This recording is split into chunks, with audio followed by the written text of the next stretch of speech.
Hello guys, আজকে আমরা চলে এসেছি সূর্য মামার লগে যুদ্ধ করতে।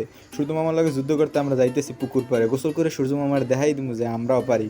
আমরা গোসল করে সূর্য মামার দেখাই দিমু যে আপনি আল্লাহ তাপ দিয়ে পারবেন না, আমরা গোসল করে নিজে ঠান্ডা বানাই নিলাম। যাই যেতে মামার লগে দেখা, মামার মাছ টাছ বেসা শেষ। তো আমরা চলে এলাম এই এখনই পুকুর পাড়ে। পুকুর পাড়ে আইয়ে দেখি কি মুখ এক কাকু অলরেডি যুদ্ধ শুরু করে দিয়েছে। আর যুদ্ধ প্রায় শেষ, কারণ আমরা যুদ্ধ করবো। তাই আমাদের 4 পাণ্ডবের মধ্যে 3 পাণ্ডব অলরেডি ওয়ার্ম আপ শুরু করে দিয়েছে। তারা তাদের বডি দেখাইছে, বডি দেখাই প্রমাণ করতে চাইছে যে তারাও পারবে। এর ভিতরে এক বড় দাদু লাভ দিয়ে দিয়েছে পুকুরে লাভ দিয়ে দেখেন কি সুন্দরই চেয়ার করতেছে। আরেক দাদু চলে এসে আরেক দাদু লাভ দেবে, দে লাভ লাভ দিয়ে দাদু চেয়ার করতেছে। এক দাদু বাকি আছে, আস্তে আস্তে আস্তে আস্তে নামলে দে লাভ লাভ দিয়ে বাস চেয়ার করতেছে। এক দাদুর আবার এক লাফে হয় না, আর আরও লাফান লাগবে।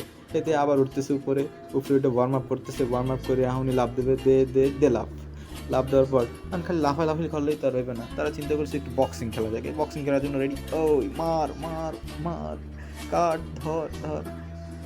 যাই কর না কেন বই, গরমের মধ্যে কিন্তু গোসল করা ছাড়া শান্তি আর কিছু নেই।